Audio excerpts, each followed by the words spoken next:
Mengerjakan umrah bermaksud mengunjungi Baitullah Al-Haram di Makkah pada bila-bila masa untuk mengerjakan ibadah-ibadah tertentu menurut syarat-syaratnya. Di antara satu umrah kepada satu umrah yang lain adalah penghapus dosa antara keduanya dan tidak ada balasan bagi haji yang mabrur, iaitu diterima selain syurga. Riwayat Bukhari dan Muslim.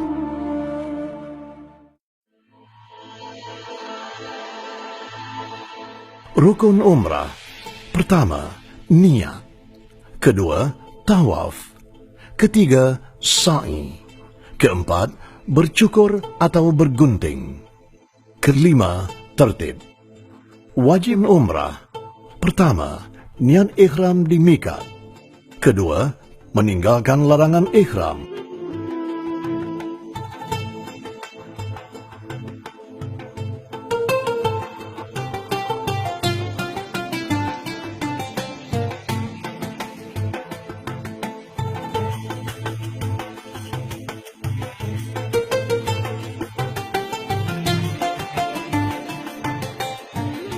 Pakaian ihram kepada jemaah lelaki ialah 2 helai kain ihram yang tidak berjahit. Sehelai digunakan bagi menutupi bahagian pusat ke bawah dan sehelai lagi menutupi bahagian badan. Jemaah haji wanita diwajibkan menutup aurat dengan sempurna.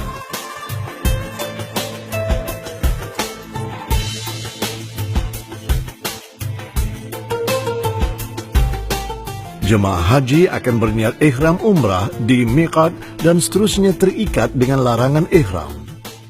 Lafaz niatnya. Nawaitul umrata wa ahramtu biha lillahi ta'ala. Yang bermaksud, sahaja aku mengerjakan umrah dan aku berihram dengannya kerana Allah Ta'ala.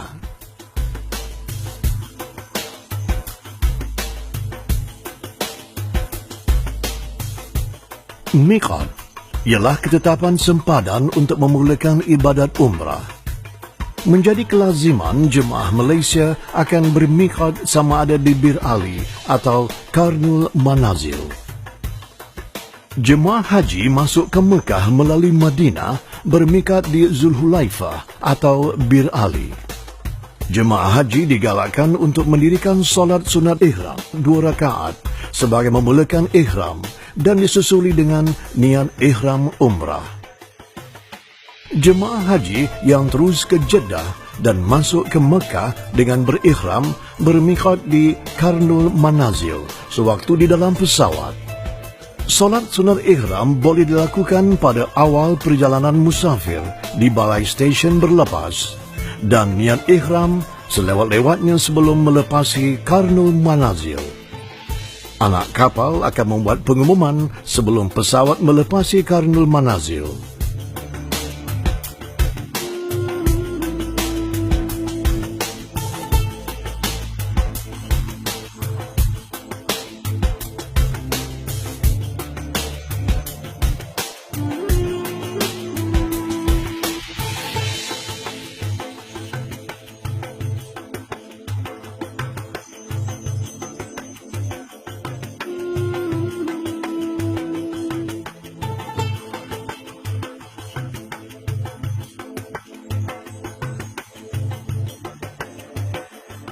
Yang dimaksudkan dengan larangan dalam ihram ialah perkara-perkara yang dilarang jemaah haji melakukannya bermula dari lafaz niat ihram sehingga tahallul. Setelah berniat ihram, jemaah haji kini berada di dalam larangan ihram. Menjaga larangan dalam ihram termasuk perkara wajib bagi ibadah haji dan umrah. Melanggar larangan ihram akan dikenakan dam. Larangan semasa ihram secara umumnya dibahagikan kepada 5 kategori. Pakaian, wangian, kecantikan, alam sekitar, hubungan kelamin. Pakaian, dilarang memakai pakaian bersarung, berjahit, bercantum seperti seluar, baju kemeja, stokin, kasut yang menutup jari-jari kaki dan tumit, kain pelekat yang berjahit dan sebagainya. Jemaah haji lelaki sahaja. Dilarang menutup kepala atau sebahagian daripadanya dengan menggunakan songkok, kopiah, serban, kain ihram dan sebagainya. Jemaah haji lelaki sahaja. Dilarang menutup muka dan tapak tangan untuk jemaah haji wanita sahaja. Jemaah haji lelaki dibolehkan menutup muka semasa ihram. Dilarang memakai sarung tangan. Wangian. Dilarang memakai wangi-wangian sama ada di badan, makanan, minuman atau menghidunya ke dalam hidung. Dilarang memakai minyak di kepala, janggut dan semua bulu muka selain yang tumbuh di pipi dan dahi. Kecantikan.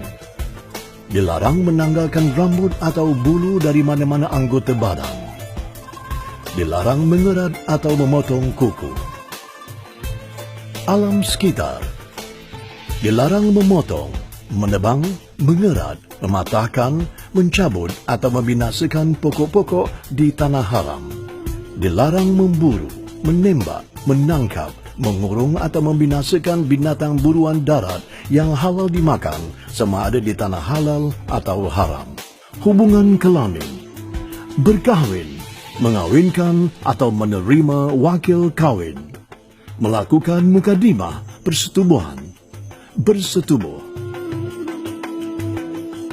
Talbiyah sunat dilafazkan selama berada dalam keadaan berihram dan berterusan sehingga tawaf umrah bermula. Labbaik Allahumma labbaik, labbaik la syarika lak labbaik, innal hamda wan ni'mata lak wal mulk la syarika lak, labbaik Allahumma labbaik. Jemaah haji lelaki disunatkan beritibak semasa melakukan tawaf. Iktibak ialah menyelitkan kain ihram ke bawah ketiak bahu kanan dan menyelempangkannya ke atas bahu kiri.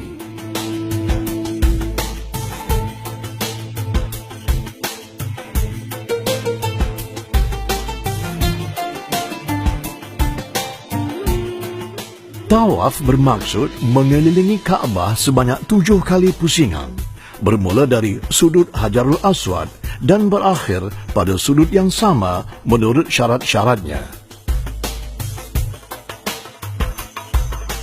Sunat melafazkan niat tawaf.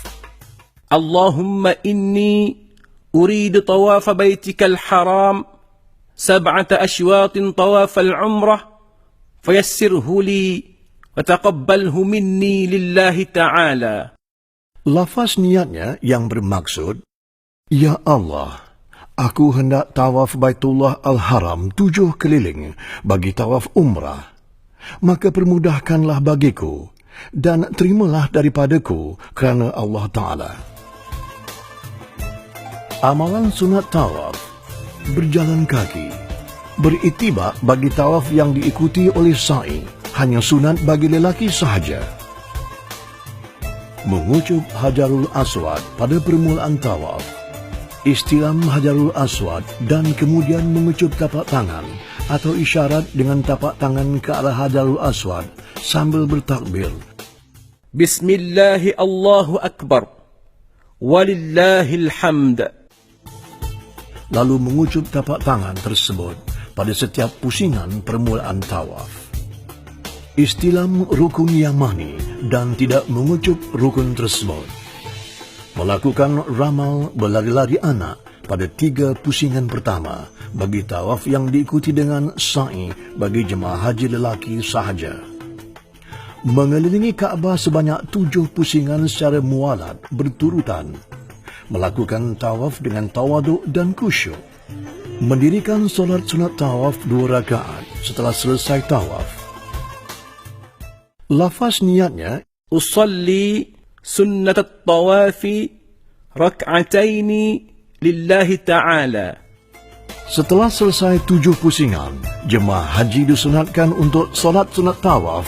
Tempat utama melakukannya ialah di belakang dan bersetentangan dengan makam Nabi Ibrahim. Sekiranya keadaan terlalu sesak, jemaah haji juga boleh mengerjakan solat sunat tawaf di mana-mana, asalkan di dalam masjid. dan disunatkan untuk meminum air Zam-Zam.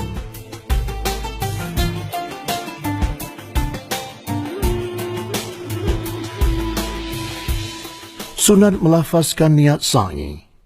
Allahumma inni uridu an as'a baina as-safa wal marwah 7 ashwatin sa'yal umrah lillahi ta'ala. Lafaz niatnya yang bermaksud, Ya Allah, aku hendak sa'i antara Safa dan Marwah 7 kali sa'i umrah kerana Allah Ta'ala. Angkatlah kedua belah tangan sambil menghadap ke arah Kaabah dan bertakbir.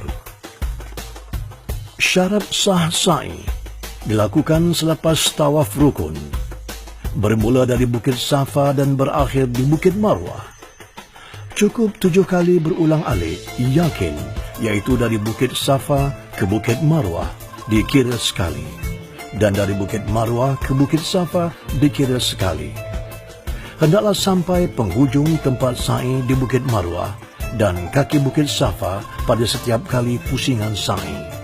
Hendaklah melakukan sa'i di tempat yang telah ditetapkan. Mengekalkan niat sa'i. Amalan sunat sa'i dalam keadaan berwudu dilaksanakan sejurus selepas mengerjakan tawaf. Keluar ke tempat sa'i dengan melalui pintu Safa, babu Safa. Menaiki Bukit Safa dan Marwah bagi lelaki sahaja. Menghadap ke arah Kaabah sambil bertakbir 3 kali. Bertahlil dan berdoa semasa berada di Bukit Safa dan Bukit Marwah. Muwalat berturutan. Melakukan ramal, iaitu berlari-lari anak pada setiap pusingan apabila berada di kawasan yang bertanda lampu hijau bagi lelaki sahaja. Berdoa, berzikir dan membaca Al-Quran.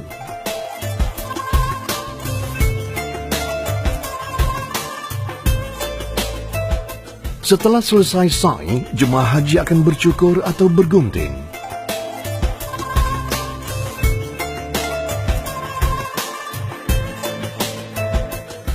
Setelah segala rukun umrah selesai dengan tertib, maka gugur segala larangan berihram.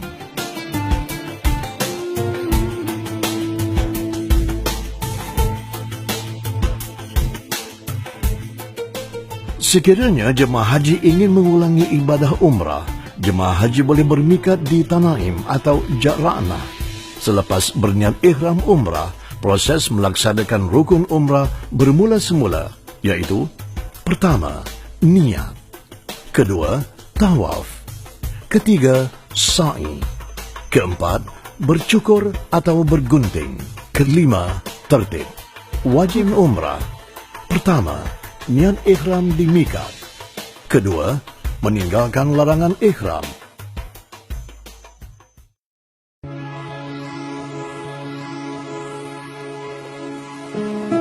Al-Madinah Al-Munawwarah terletak di sebelah utara Mekah Al-Mukarramah yang berada di garisan latitude 24 ke 28 darjah U Khatul Istiwa dan garisan longitude 36 ke 39 darjah T yang mempunyai ketinggian 625 meter dari paras laut. Jarak Madinah daripada Mekah melalui lebuh raya Tariq Al-Hijrah ialah 425 km, manakala jarak dari Jeddah ialah 400 km. Perjalanan dari Mekah ke Madinah mengambil masa antara 5 ke 7 jam.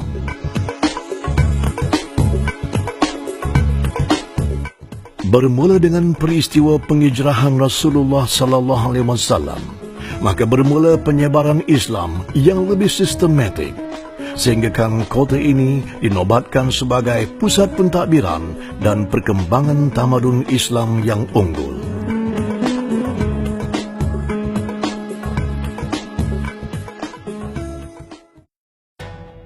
Daripada Abu Hurairah, sabda junjungan kita Nabi Muhammad sallallahu alaihi wasallam bermaksud, tidak digalakkan mengembara melainkan kepada 3 buah masjid, iaitu Masjid Al-Haram, Masjidku Masjid Madinah dan Masjid Al-Aqsa di Baitul Maqdis. Menziarahi tempat bersejarah di Madinah hukumnya adalah sunat.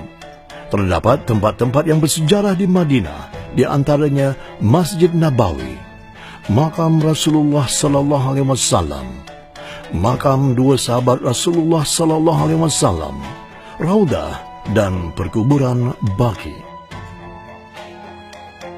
Diriwayatkan ketika Rasulullah sallallahu alaihi wasallam tiba di kota Madinah dengan menunggang unta, orang ramai berebut-rebut memegang talian tunggangan unta baginda.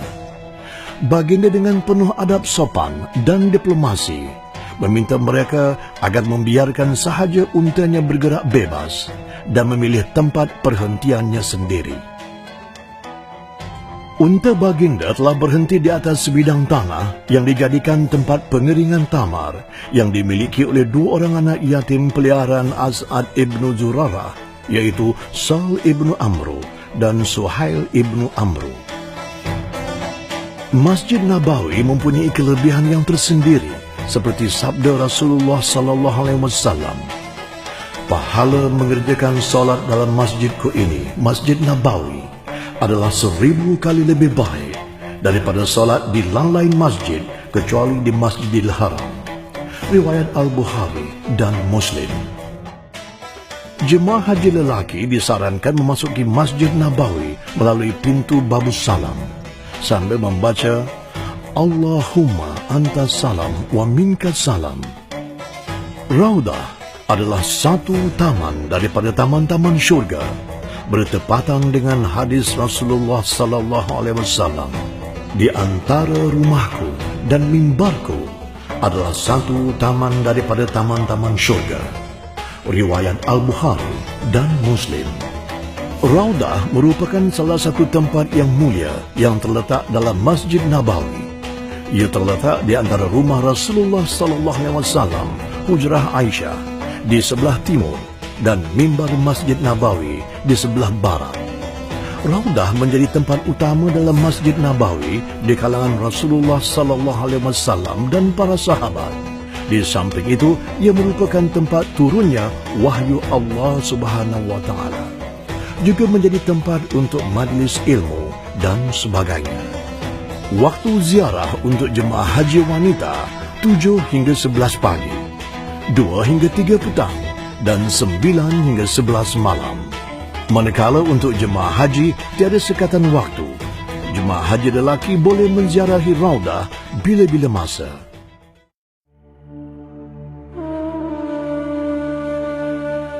Kewafatan Rasulullah sallallahu alaihi wasallam pada 11 Hijrah hari Isnin bersamaan 12 Rabiul Awal di kamar isteri baginda, yaitu Sayyidatina Aisyah radhiyallahu anha, pemergian junjungan mulia seusia 63 tahun dan telah disemadikan di dalam kamar Sayyidatina Aisyah radhiyallahu anha pada malam Rabu keesokan harinya. Bahagian kepala Rasulullah sallallahu alaihi wasallam terletak di sebelah barat dan bahagian kaki baginda terletak di sebelah timur. Manakala kedudukan wajah Rasulullah sallallahu alaihi wasallam dihadapkan ke arah selatan menghadap Baitullah. Makam sahabat Rasulullah sallallahu alaihi wasallam adalah terdiri daripada Sayyidina Abu Bakar Al-Siddiq dan Sayyidina Umar Al-Khattab. Adab-adab menziarahi makam. Pertama, terlebih dahulu berwudu dan berwangi-wangian. Kedua, masuk melalui pintu Babus Salam dengan kaki kanan sambil berdoa dengan nama Allah, selawat dan salam ke atas Rasulullah sallallahu alaihi wasallam. Aku mohon berlindung dengan Allah yang Maha Agung, wajahnya yang mulia, kerajaannya yang qadim, daripada syaitan direjam. Ya Allah, bukakanlah bagiku pintu rahmat-Mu. Ketiga, berjalan secara teratur, jangan terburu-buru sehingga mengasari orang lain. Masuk penuh tawadu dan hadir hati penuh penghormatan kepada Rasulullah sallallahu alaihi wasallam, insan yang amat kita ingin jumpa selama ini. Kalau sampai menitis air mata, maka titiskanlah air mata. Saat berhampiran dengan makam Rasulullah sallallahu alaihi wasallam, ucapkan salam. Selamat sejahtera ke atasmu, wahai Nabi Allah. Semoga Allah mencucuri rahmat, keberkatannya ke atasmu. Selawat dan salam ke atasmu, wahai Rasulullah. Kelima, salam kepada Sayyidina Abu Bakar As-Siddiq. Selamat sejahtera ke atasmu, wahai Abu Bakar, sahabat Rasulullah. Ya Allah, rahmatinya, ampuni dosanya, dan redailah dia. Keenam, salam kepada Sayyidina Umar Al-Khattab. Salam sejahtera ke atasmu, wahai Umar Khalifah Rasulullah. Ya Allah, rahmatinya, ampuni dosanya, dan redailah dia. Dan ketujuh, keluar melalui pintu bab Baqi. Perkuburan Al-Baqi merupakan sebuah perkuburan bagi penduduk Madinah sejak zaman Rasulullah SAW. Kedudukan perkuburan Baqi terletak di sebelah kiri Masjid Nabawi. Ummul Mukminin Sayyidatina Aisyah radhiyallahu anha meriwayatkan bahawa jemaah haji lelaki sahaja dibenarkan menziarahi perkuburan Al-Baqi, dan waktu menziarahi perkuburan adalah selepas solat subuh dan asar setiap hari. Masjid Ijabah terletak kira-kira 385 meter di utara Baqi dan berada di Jalan Raya As-Sittin, King Faisal Road. Masjid ini milik Bani Muawiyah bin Malik bin Auf dari suku Aus. Dalam Sahih Muslim, Amir bin Sa'dari meriwayatkan dari ayahnya, suatu hari Rasulullah SAW datang dari Al-Aliyah. Baginda melewati Masjid Bani Muawiyah, lalu baginda masuk ke dalam masjid dan solat 2 rakaat. Kami pun ikut serta menunaikan solat bersama baginda. Rasulullah SAW berdoa dengan lama lalu menuju kami. Baginda mengatakan, aku meminta 3 hal kepada Rabbku, tetapi 2 hal dikabulkan dan 1 hal tidak diperkenankan. Aku meminta agar umatku tidak dibinasakan dengan kesulitan. Permintaanku pun dikabulkan. Aku meminta agar umatku tidak ditenggelamkan. Permohonanku dikabulkan. Aku mengharap agar permusuhan umatku tidak terjadi antara sesama mereka, tetapi permintaanku tidak dikabulkan. Demikian sejarah yang berlaku di Masjid Ijabah. Ketika Rasulullah berhijrah, baginda masuk di sempadan Madinah pada hari Isnin, 8 Rabiul Awal, 1 Hijrah. Pada keesokan harinya, baginda singgah di Quba dan menetap selama 3 hari. Baginda kemudiannya meneruskan perjalanan menuju Madinah pada pagi hari Jumaat. Apabila masuknya waktu solat, maka baginda pun solat Jumaat di Wadi Ranuna. Di tempat Rasulullah SAW solat Jumaat itulah dibangunkan Masjid Al-Jumu'ah, iaitu Jumaat. Masjid Quba merupakan masjid pertama yang dibina oleh Rasulullah SAW tatkala baginda selamat tiba di Madinah. Masjid ini dibina di atas sebidang tanah yang asalnya adalah tempat pengiringan tamar milik Kalthum ibnu Hadam radhiyallahu an. Ia dinamakan Masjid Quba bersempena dengan nama sebuah perigi yang terdapat di tempat tersebut. Pembinaan Masjid Quba mendapat pujian dan penghormatan khusus daripada Allah Subhanahu wa taala, sebagaimana firman Allah Subhanahu wa taala yang bermaksud, sesungguhnya masjid yang didirikan atas dasar taqwa sejak hari pertama adalah lebih patut kamu bersalat di dalamnya. Surah Al-Taubah ayat 108. Masjid Quba mempunyai kelebihannya tersendiri. Sabda Rasulullah SAW, sesiapa yang keluar daripada rumahnya sehinggalah sampai di Masjid Quba dan bersembahyang di dalamnya, baginya ganjaran pahala seperti menunaikan umrah. Riwayat Al-Nasai dan Ibnu Majah.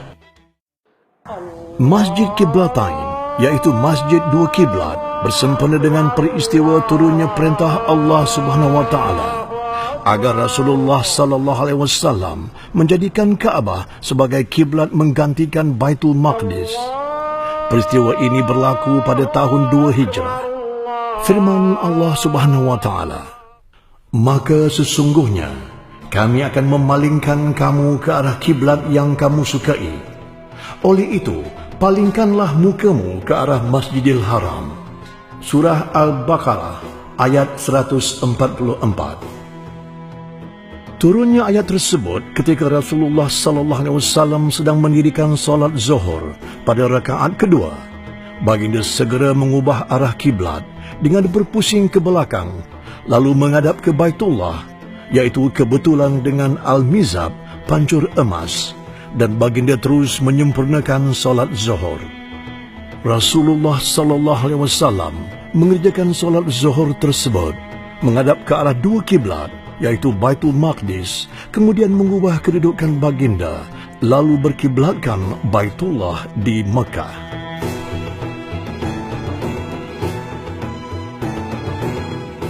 Menurut sejarah, tempat asal kawasan Masjid Sabah atau Masjid 7 adalah tempat 7 khemah yang didirikan semasa peperangan Ahzab. Ia juga dinamakan peperangan Khandaq kerana tentera muslimin telah menggali parit dalam masa 6 hari untuk mempertahankan kota Madinah dari serangan musyrikin Mekah bersama sekutu-sekutunya. Rasulullah sallallahu alaihi wasallam berdoa selama 3 hari berturut-turut dan diikuti dengan solat hajat. Pada hari ketiga, permohonan Rasulullah sallallahu alaihi wasallam telah diperkenankan oleh Allah Subhanahu wa taala. Allah Subhanahu wa taala mengirimkan angin kencang sehingga memusnahkan khemah-khemah dan peralatan tentera musuh, sehingga menyebabkan tentera musuh berundur. Jabal Uhud merupakan bukit terpanjang di Madinah dengan ukuran panjang dari timur ke barat lebih kurang 6 kilometer. Di sini berlakunya perang Uhud antara tentera muslim pimpinan Rasulullah sallallahu alaihi wasallam yang berjumlah 700 orang dengan tentera musyrikin pimpinan Abu Sufyan yang berjumlah 3,000 orang pada bulan Syawal tahun 3 Hijrah. Jabal Uhud telah menjadi saksi gugurnya 70 orang syuhada, iaitu 64 orang dari golongan Al-Ansar dan 6 orang golongan Al-Muhajirin, berbanding 22 kematian tentera musyrikin.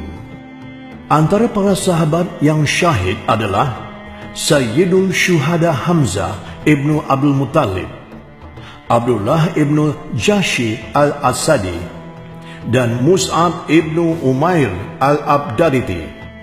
Umat Islam disunatkan menziarahi makam syuhada Uhud untuk memberi salam dan berdoa untuk kesejahteraan para syuhada.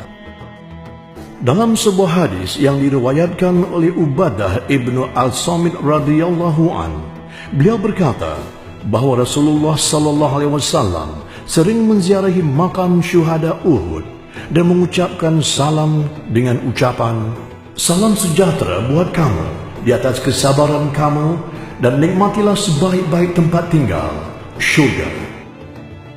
Semoga menziarahi ke Jabal Uhud melahirkan keinsafan dan meningkatkan keimanan dan ketakwaan jemaah haji kepada Allah Subhanahu wa taala. Lembaga Tabung Haji telah mengorak langkah menerajui dunia pengurusan haji dengan moto Bersama Santuni Duyufur Rahman. Tabung Haji bertekad memberi perkhidmatan yang terbaik kepada jemaah haji Malaysia. Semoga dengan penerbitan panduan ibadat umrah dan ziarah ini dapat memberi manfaat kepada jemaah haji dan jemaah umrah dalam melaksanakan ibadat dengan sempurna dan diterima Allah Subhanahu wa taala. Hadirku sebagai Duyufur Rahman, kembaliku dengan kemabruran.